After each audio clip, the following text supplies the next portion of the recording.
acknowledge my gratitude for the chance to work, live, and play on the lands of the Ktunaxa, Sinixt, Sielks, Kaikaitinay, and Shikwapan peoples. We invite you to share the lands you live on and are participating from today in the chat section, if you would like. I'd like to thank the recovery group that's helping to create these sessions and the BC Association of Emergency Managers who is supporting them. Any resources or information or comments you have to share, please add them to the chat section throughout today's session, sorry. And at the end of each session, summary notes and ideas.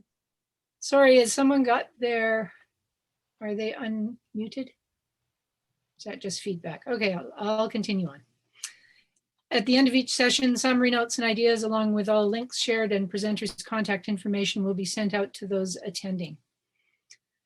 During the presentations, please leave your video and audio turned off, as for some who are attending, it can offer challenges with instability of connection.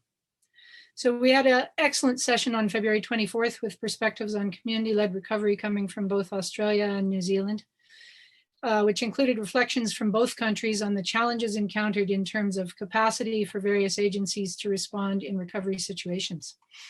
Today, the presentations focus on capacity of local government to support communities in recovery and offer various resources and examples coming from municipal, Indigenous, and regional district perspectives.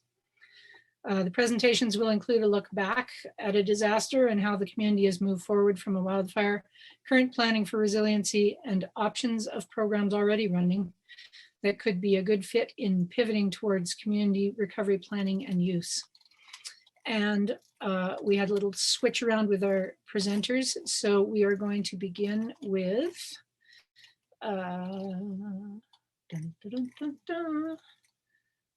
just a moment. Oh, sorry. I have to read from my notes, I'm sorry. Okay, we're beginning with Lily Yumagalova. Lilia Yumagalova is the program director for the Preparing Our Home program, an award-winning Indigenous community resilience planning program.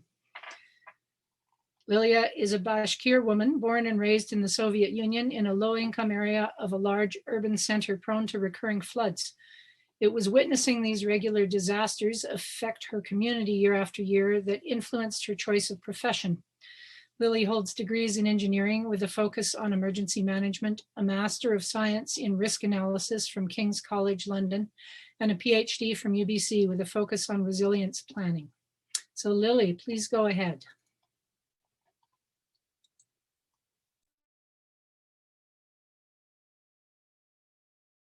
You're muted. Hi, everyone. I'm deeply honored to be here. So I'm going to start my slides. Can everybody see them? I'm just going to advance them. Yep. There we go. So first of all, thank you so much for BCAEM for inviting me. And it's very, very important that we have these associations and that we're able to share. So thank you, Deb, for all the hard work that went into organizing. So isamis somasis, minimissimum Lilia, I mean big shotman says again. Hello everyone, my name is Lilia. I'm a Bashkir woman and I'm joining you from the beautiful Sinixt lands. The Sinixt were declared extinct for the purposes of the Indian Act, but Elder Marilyn James to these days continues to teach us how to take care of this land.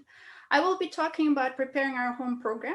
And in this presentation, I will share some of the community lessons learned specifically to the topic of today's session on building capacity. In terms of a quick overview, I'll provide a program overview. We'll look at some specific examples, and then I think Q&A will be actually at the end, if I understood correctly. So I just wanted to say where I come from. So this is Bashkir people, the beautiful lands that I come from on the land now known as Russia. Our histories are similar to Indigenous peoples in Canada in terms of colonization and loss of resilience over time through purposeful acts of oppression. And this is my home. This is where I grew up. So I know a little bit about recovery because this is something that we had to do. And it was an annual event, so you really had to adapt.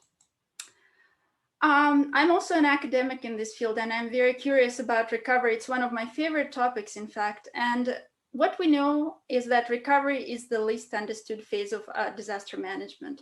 So this is one of the photos from one of the communities in Canada that we worked with. This is Siksika Nation in Alberta.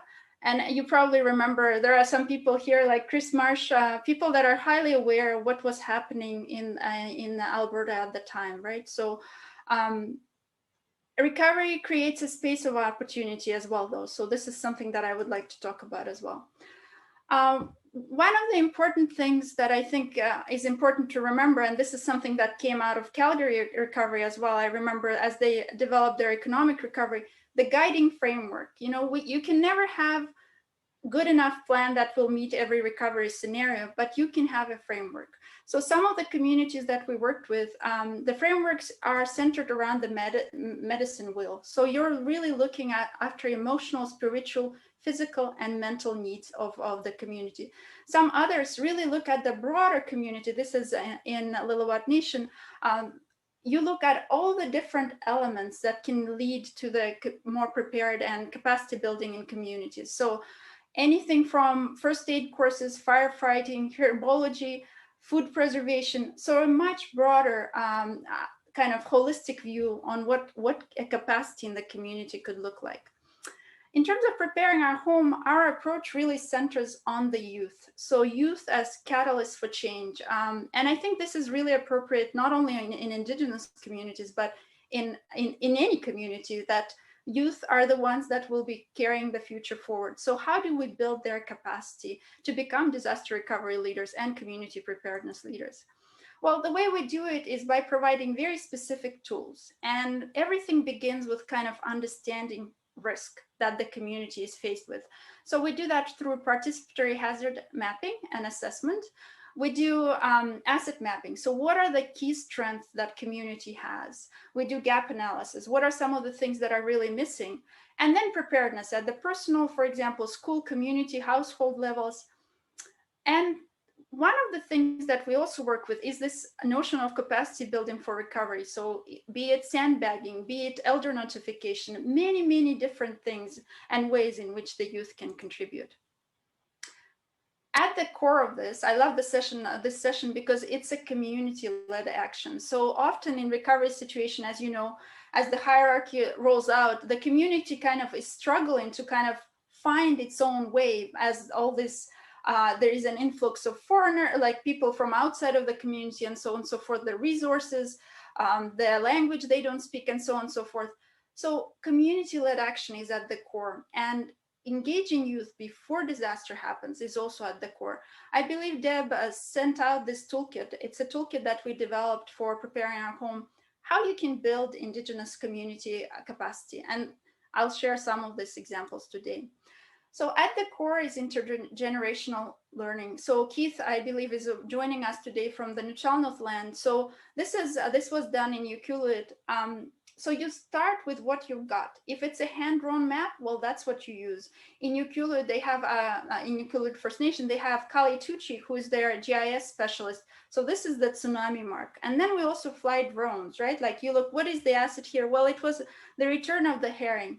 And then, of course, the elder stories.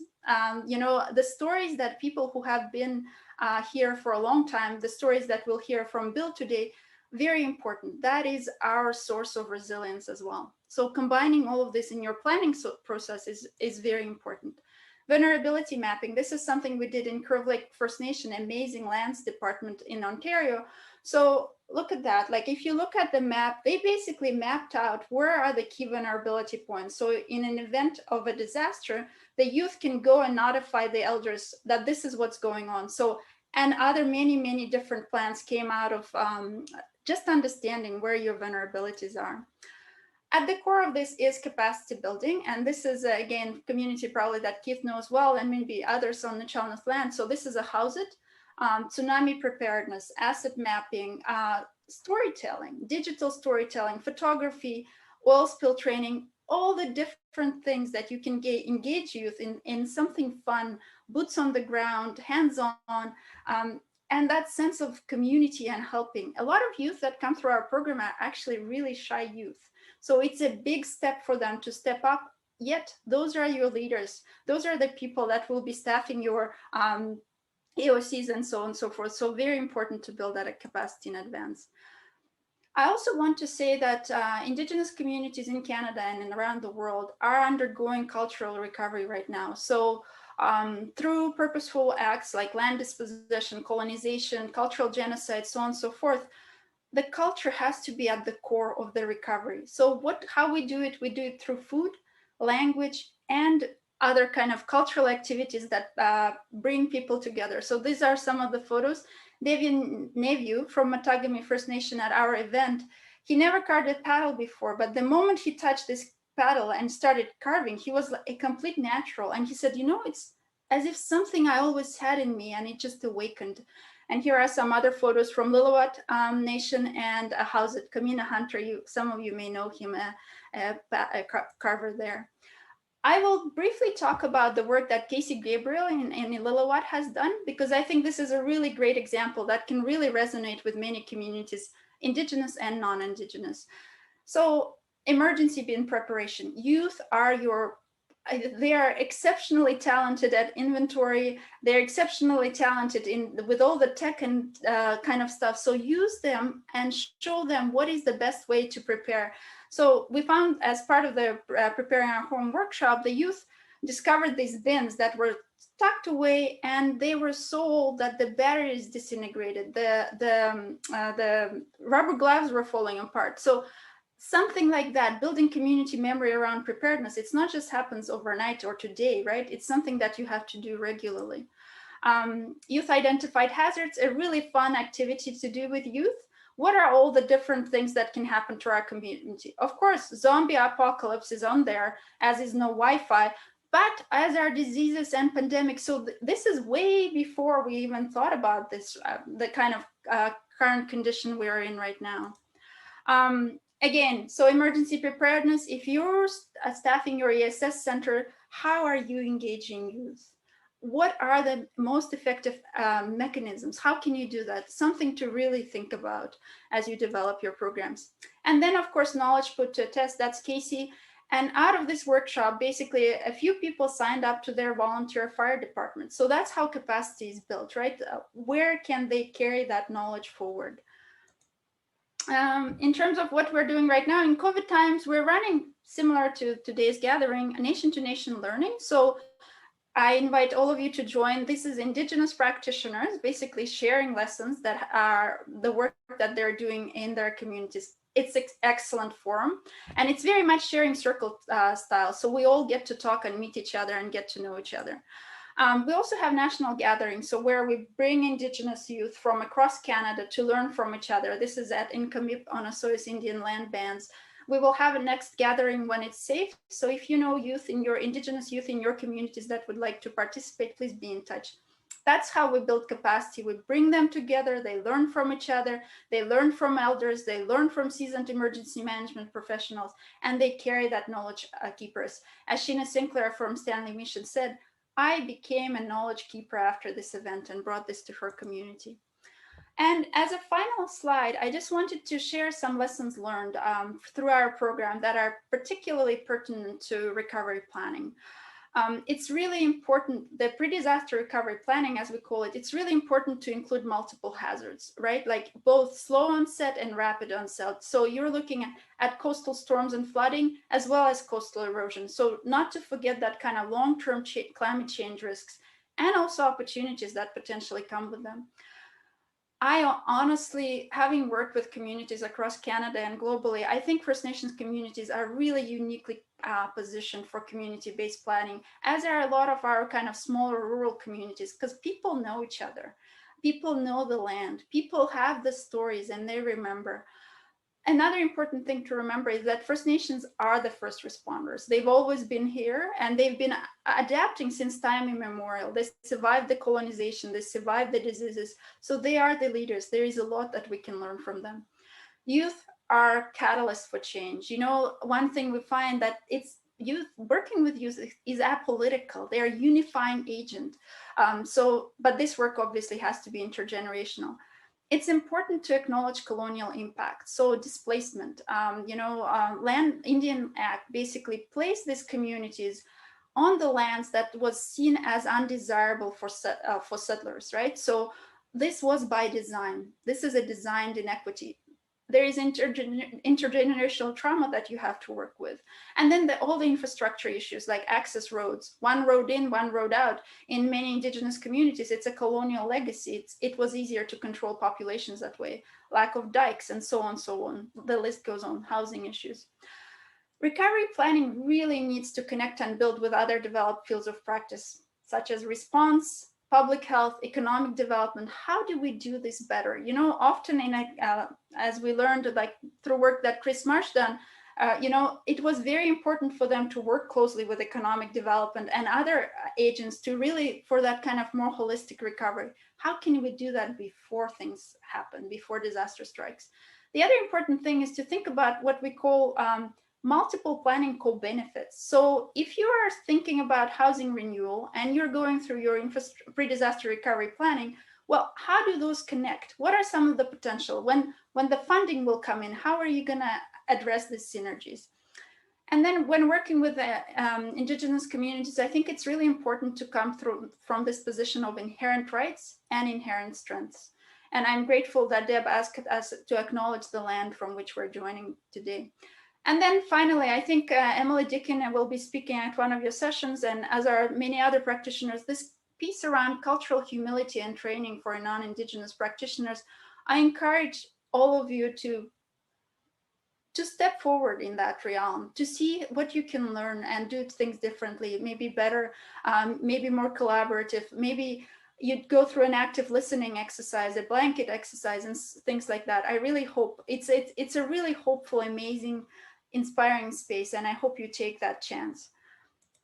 And thank you. That's the end of my presentation. These are the many ways in which we can say thank you in many different Indigenous languages with the communities that we worked. Thank you very much, Deb. Thank you so much, Lily. Boy, so many good ideas and messages. That was absolutely wonderful. Thank you for that. There will be a Q&A when I think we'll have the next two speakers, and then we will do a Q&A for all the presenters. Our second speaker today is Bill Kershaw from Barrier, BC, who will be looking back at the wildfire that changed his community and area, which started in July of 2003. Bill was born and raised in the Kamloops area. He was married in 1964 and moved to the North Thompson in 1968 to start a service station and automotive repair and towing shop. He's been active in the community for the 52 years he has lived in Barrier, volunteering in many positions from a minor ball coach to many fundraising events that built much of the critical infrastructure of the community, including the first fire station and involvement in the first ambulance services. From a local governance perspective, he was first elected as a representative of the Barrier Improvement District, then moved to be a Thompson-Nicola Regional District Director in 1997, and has served most of the years in the position since, also spending one term as a locally elected municipal councillor. He's also been active in the local Chamber of Commerce in many positions, working to ensure health of businesses in the area and overall community well-being. And with that, Bill, please go ahead. Thank you very much, Deb, for the presentation. And thank you, Lila, for your presentation. That fits into what we've gone through within the North Thompson and our relationship with the Simp First Nations, who I'm speaking from their unceded territory of right now. Just as a bit of a background, I'm speaking solely on behalf of myself and not any other organization in this circumstance here. But I'll just give you a little bit of a background on the McClure fire, because it was 18 years ago. So the fire was started in McClure on July the 30th and came up the valley here on about July the 31st. The evacuation order was issued by the newly formed Thompson-Nicola Regional District Emergency Operations Center. Access to evacuate to the south was cut off because of the highway to Kamloops, which is the largest community in the area. So everybody had to head north. And another thing, the region quickly lost power because the fire was coming from the south and it burnt out the hydro lines. So we had no hydro to pump gas because lots of people that were leaving the community were running low on gas and the hydro had burnt out. So it created a lot of chaos. The the total of the fire, it burnt 72 structures were destroyed in the fire. Many more suffered losses, including 6 businesses. The most sufficient loss, of course, was our total sawmill, leveled by the fire, and it was never rebuilt, resulting in the loss of 180 jobs, about half of which lived in the local community of Barrier and surrounding area. Many of those who worked at the mill had 40 or more years experience and severance package or took severance package or retirement. Some used their buyout packages to start new businesses in the area. And a lot of this was done, they had equipment at home, or they had went in to do something else just to fill in the last few years of and live in the community. Others chose to go out of the community and work. And so they went up north to Fort St. John and way up north to work. But of course, they had to leave their families at home in Barrier, because at that time we were just come out of I think everybody would remember in the 2000s, late 1900s, early 2000s, the economy of the whole province of British Columbia was in not a very good shape. So there was no option to sell out and move. So they stayed behind within our community. But we did lose a substantial amount of students, and families with young kids moved on, and they went north with their families out of town. So that created a void within the community. So the Chamber of Commerce, because we had all this, we decided to sit back and relook at incorporation as one form of having self-governance, because we could see what was going on in Kelowna and in other areas as disasters were hitting, of being able to set more examples, control more of the services within the area, look after the people that had stayed behind here and left their families behind. We thought, well, it would be a lot easier and a safer place for them to be.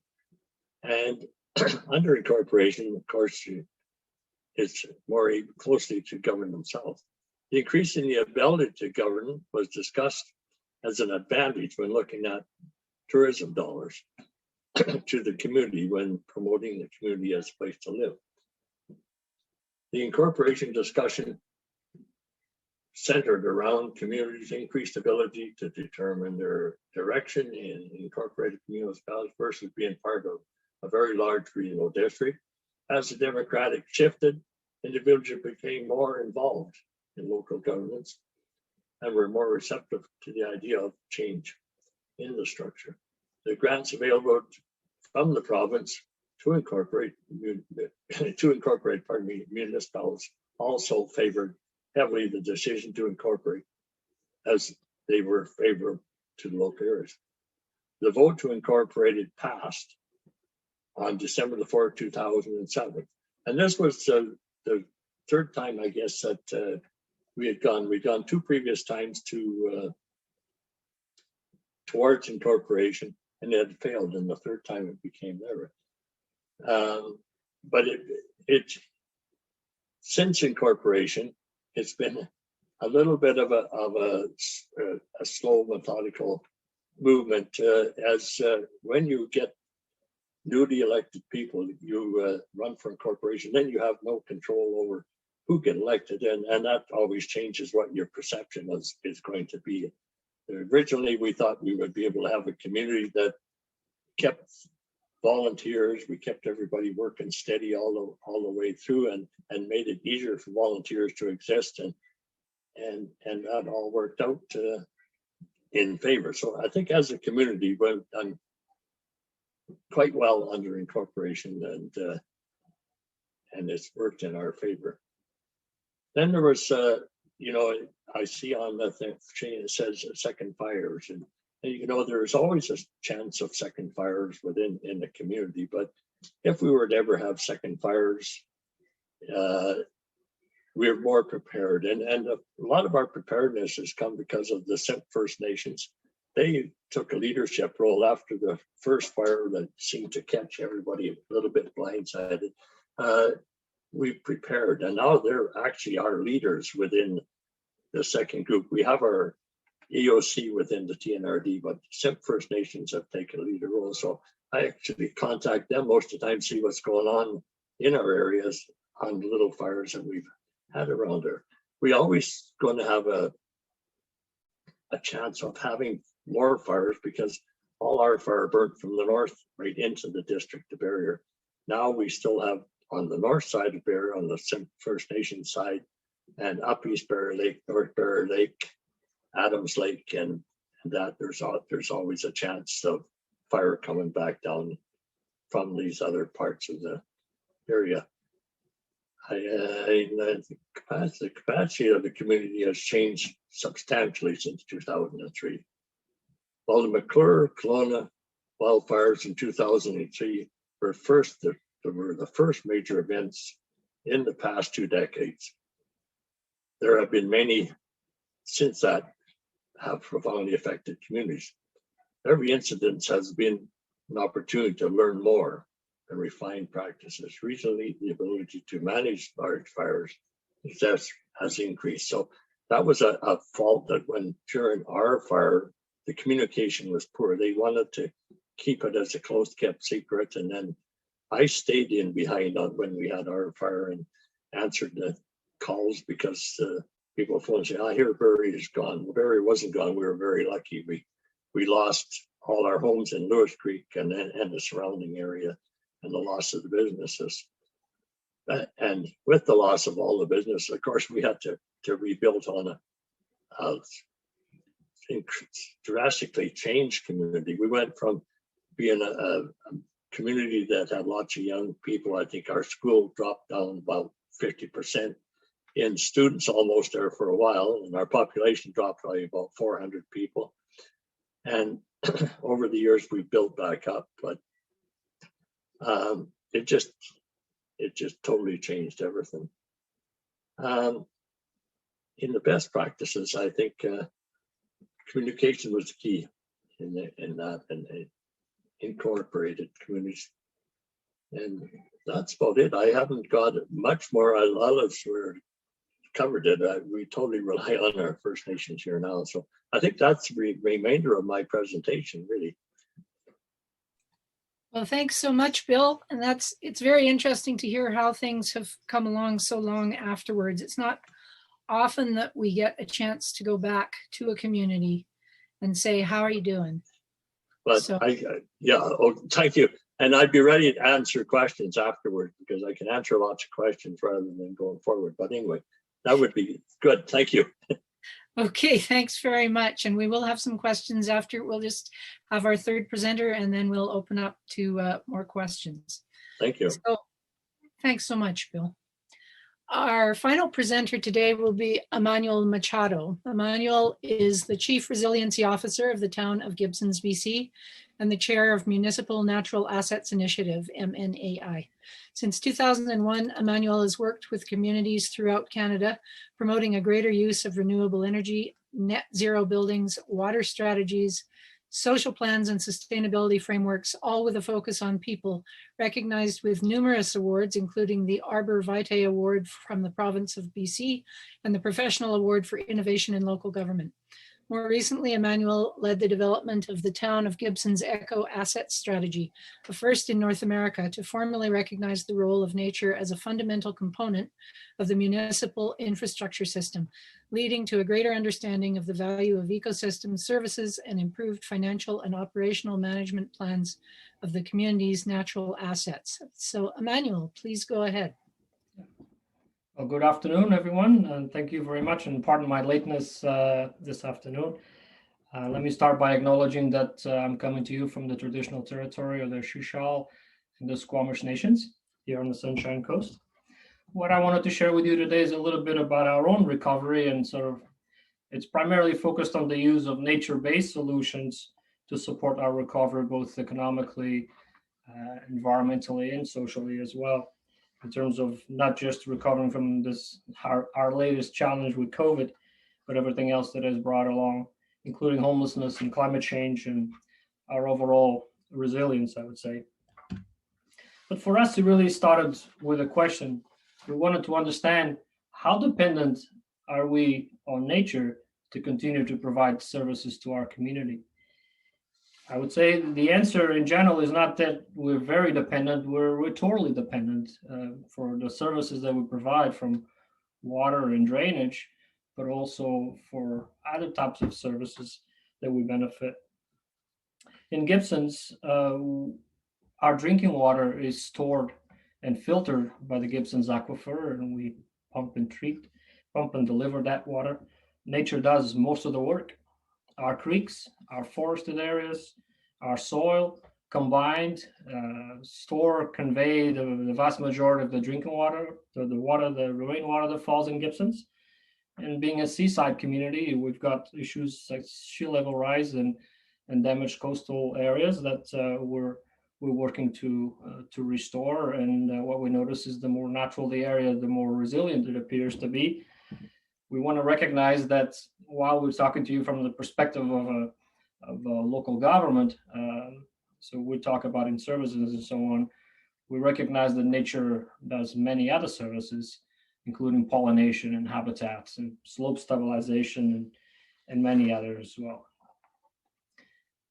Natural asset management is to climate adaptation what energy management is to climate mitigation. So that's how we think about that. And so we're using a framework, a resiliency framework, to help us bring together all the opportunities that we have to reduce our carbon, but also to provide more service and try to be more resilient as well. And so we organize ourselves.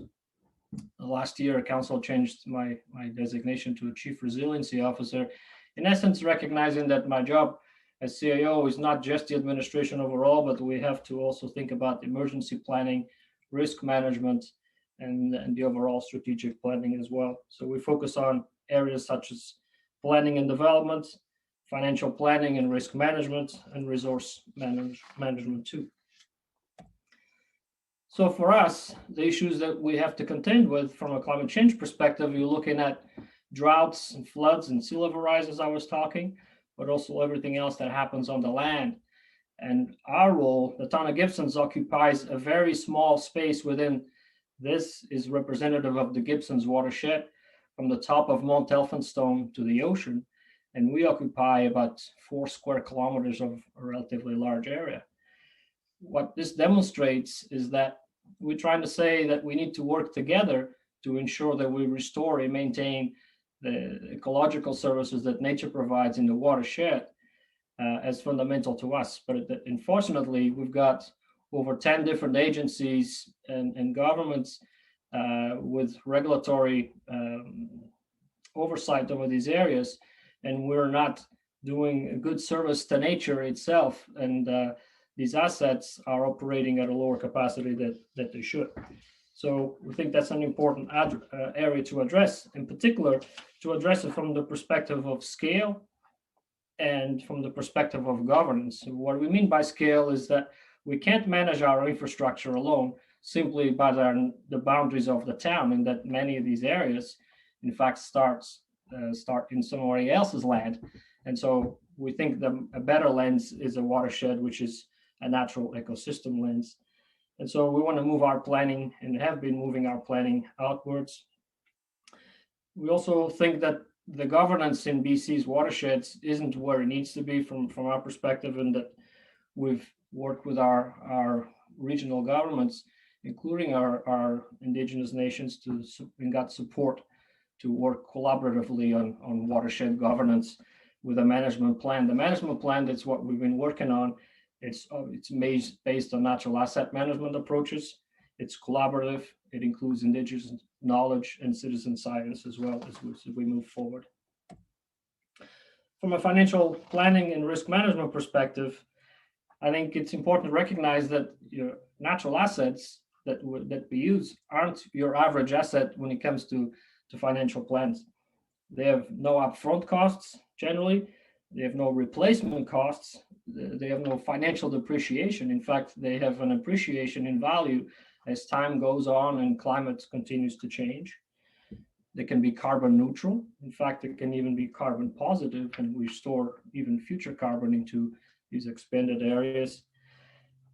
So far, operating an aquifer versus other types of water storage systems or our ponds that we use for drainage costs a fraction of what would cost otherwise to maintain engineered alternatives. So it's a motivation to keep what we have. They can last in perpetuity if we manage these assets properly. And in fact, what you're seeing on this picture, that's White Tower Park. It's one of our most used areas, and it's an extensive trail network. It's very livable there, but yet is a workhorse of stormwater management for the community. I think a bigger question perhaps is whether, particularly from a risk perspective, can we afford not to maintain these areas, especially if we're relying on them for the level of service that we are. As I said, for the aquifer, our level of comfort comes from expanding, as we have for the last few years, the type of monitoring that we do, so that we have some comfort in terms of the water quantity and the water quality. I should happy to report that 10 years into monitoring this aquifer, we were able, with other work, to reduce our consumption by over 50%. So it's translating into more water, higher levels of drinking water in the aquifer, despite the growth that we've had all these years. And from a drainage perspective, the improvements that we're doing at this park are related to wanting to reduce the frequency and intensity of some of the storms that we've had in the past, from particularly around severe rain events.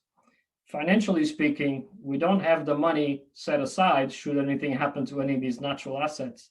And so we've been working with our auditors to make sure, from a risk disclosure and from an awareness and preparing perspective, that we understand the value that these assets bring. I note that insurance companies, not just in Canada, but elsewhere, have been recommending investments in green infrastructure for exactly the same reasons, because they see that it's likely to reduce the costs to communities in the future. Their general rule of thumb is to keep what we have, restore what we have lost, and build only what we must. We have substantially changed our subdivision standards to align it better with our capacity to maintain infrastructure. And what I mean is what we ask communities to build, developers to build on our behalf, we have to maintain that afterwards. And so we try to do a better job of those requirements, in essence, asking for less infrastructure rather than more. Just make a quick note around what I've noticed with dealing with COVID in the last year. I think Friday will be a 1-year anniversary, if we can put it that way, since our emergency was declared in BC, I believe. When that happened, we were already busy as we were, and we all were. But I think that we set up an ELC, right? We obviously benefit from a regional planning, and I want to acknowledge the Sunshine Coast Regional District's work and leadership on this area. We obviously work with them on that. But ultimately, we're trying to improve our response to climate events and wildfires and risks and so on, as I mentioned. But during COVID, what worked well using an EOC model was the coordination of all the activities, the communication, and managing resources. Because we've got four different communities, we were able to sort of have similar communications for the citizens. And I think it was appreciated to manage the region together. However, this isn't your typical emergency.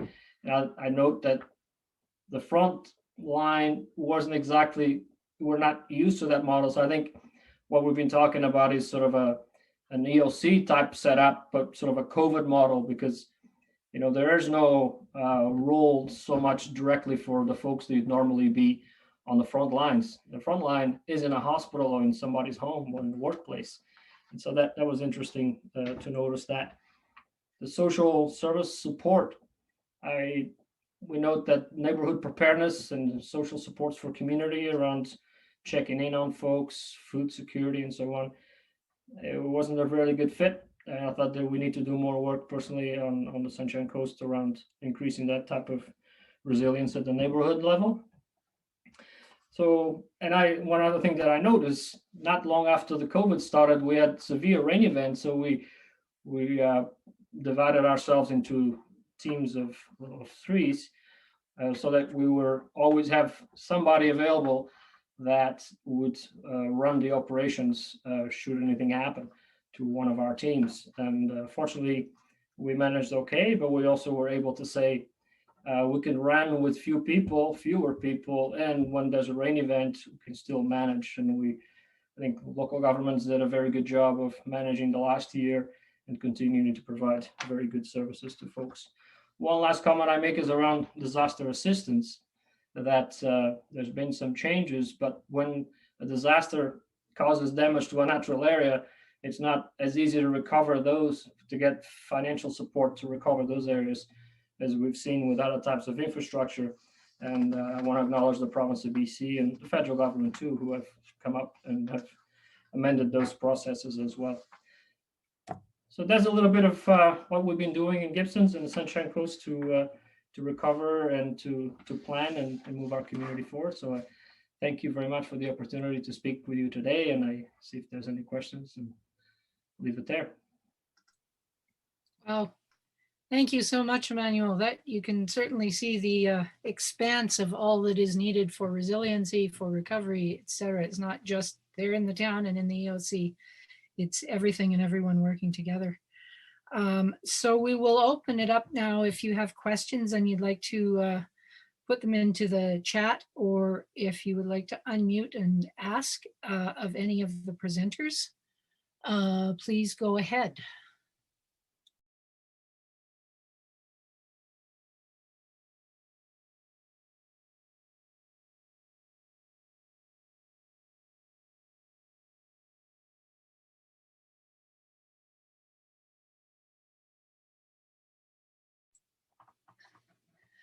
Peter Smith, you must have a question for one of the presenters. I know you're always coming up with good questions. I don't know if it's a good question, but thank you to everybody. I really enjoyed it, as I've enjoyed all of these, Deb.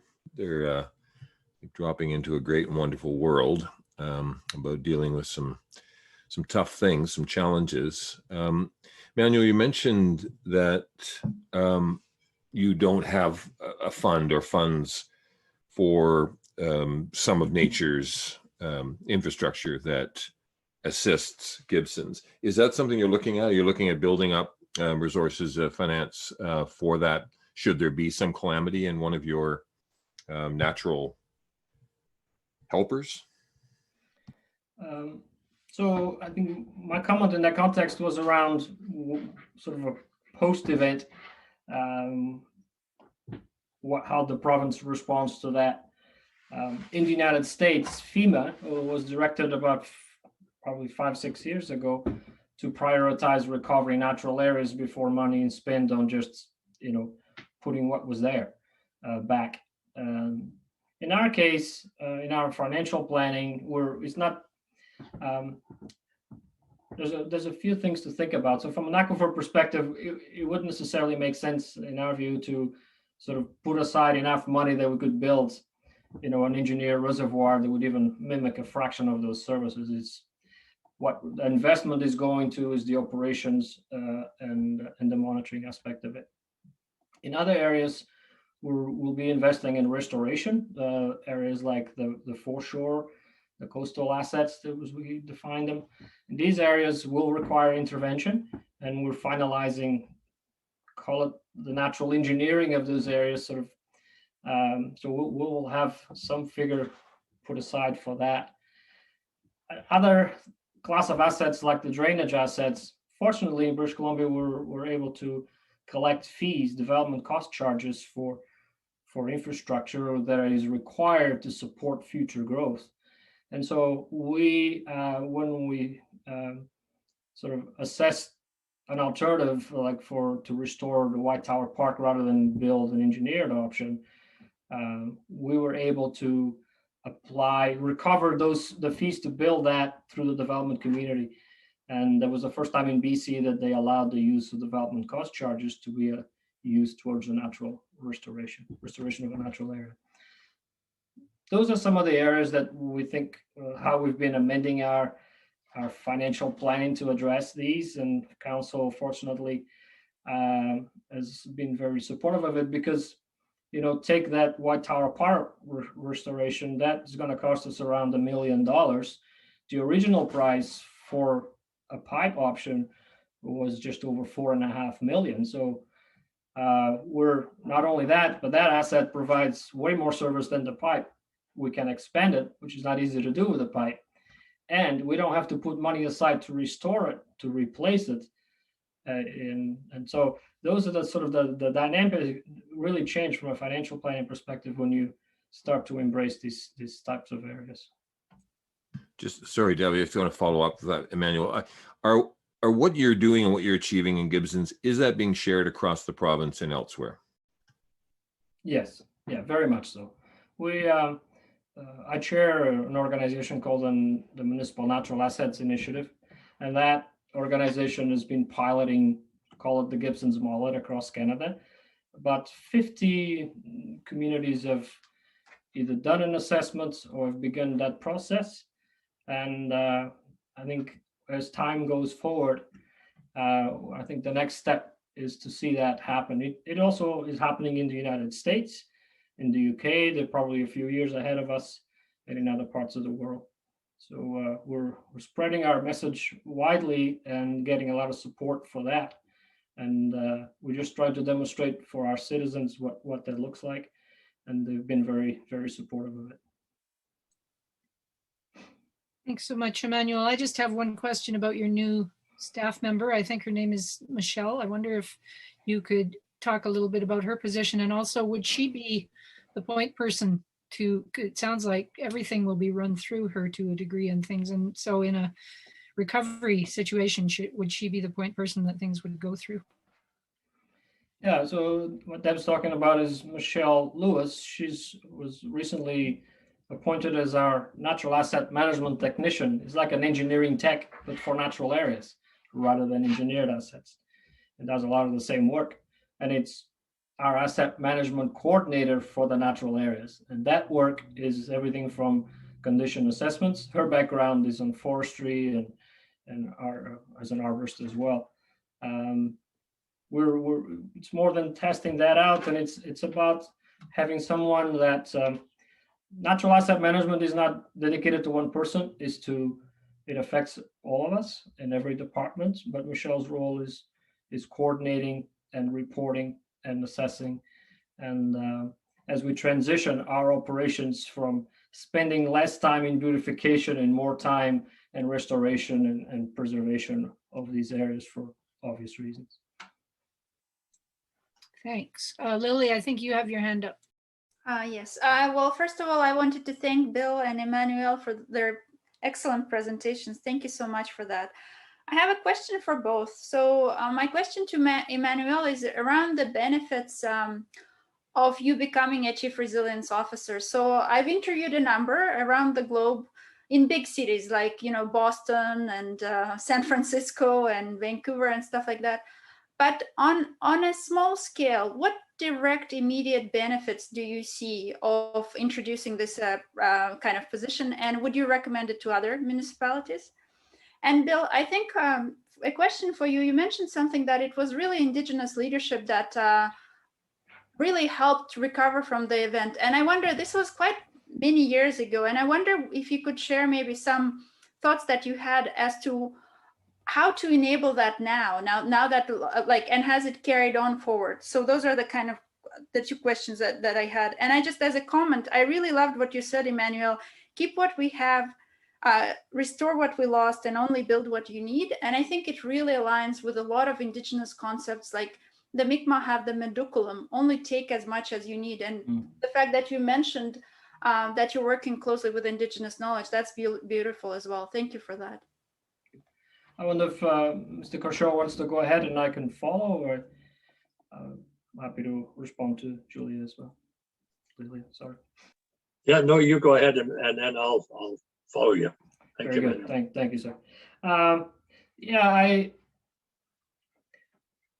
my background is on climate change planning and energy planning and so on. So I do admit that I do have some familiarity with this work, but what I was looking for something that reflected more what we're doing, and the fact that we don't have an environmental coordinator or somebody in charge of sustainability. We changed our structure in practice about 5 or 6 years ago, and to speak of, we don't really have departments. We have teams. We have these 3 or 4 different teams, and we run a relatively flat organization. And the system seems to be working well for us, and recognizing that managing an aquifer is not something you can just give to public works or parks for that matter. It involves planning and finance and engineering and communications and is that type of coordination. The other aspect of it is that to deal with both resilience and with reducing community emissions, there's not enough money in the world or time in the world for us to do everything. It's just my own opinion, and I think that in our lifetimes we have maybe one more chance to try and do the right investment, and we want to put the right tree in the right place. Let's put it that way. So it's that coordination that's important. And ultimately, council, we run a resiliency framework that it's part of our budget process, so that we can better work with council around, do we put money into solar works, or do we restore a creek? And it's not either or, but it's trying to, I think you talked about multiple benefits, and trying to find what is the intervention that we're going to do that brings all of those pieces together, and that is the best use for the dollars that we have. If we give me $1 million tomorrow, I'd be suggesting to council that we put nearly all of it into restoration, and because we have good, reliable power in British Columbia that it's nearly carbon neutral. So I wouldn't want to be spending, from the perspective of a local government, what keeps me up at night is the resilience part, and is these natural areas in particular. Hopefully that answers your question. Thanks. Thank you. Yes, we're talking about the Simp First Nation. During our first fires in 2003, our evacuation was done by our local fire department, and our search and rescue crews went door to door and knocked on the doors here. Of course, within that, our Simp First Nation lived another 16 kilometers north, and the message was slow getting through to them, just as an oversight. Everybody thinks everybody knew what was going on. So we all worked together. After that, the Simp took a lead role, and they said, okay, we want to know exactly what's going on. And so we've had the fires of last year, we had fires a year before within the area, and Simp developed their own EOC up in that area, worked directly with the Simp, with the EOC at the TNRD and Kamloops, and sort of became leaders, because they go door to door to their own people, set up their own there. They put red tag on the door if the people, so that you know if they're home or if they're away or whatever else. So, and their reserve was also burnt in Lewis Creek as the wildfires went through. I think it burned 4 homes within the Lewis Creek band. So it brought it forward how we have to remember each other and go forward as a unit, not as individuals. So, and we've always worked well with Simp First Nation anyway. So it was just that now that they're leaders within it, it gives them the leadership role, and we're gladly let them have it, that's for sure.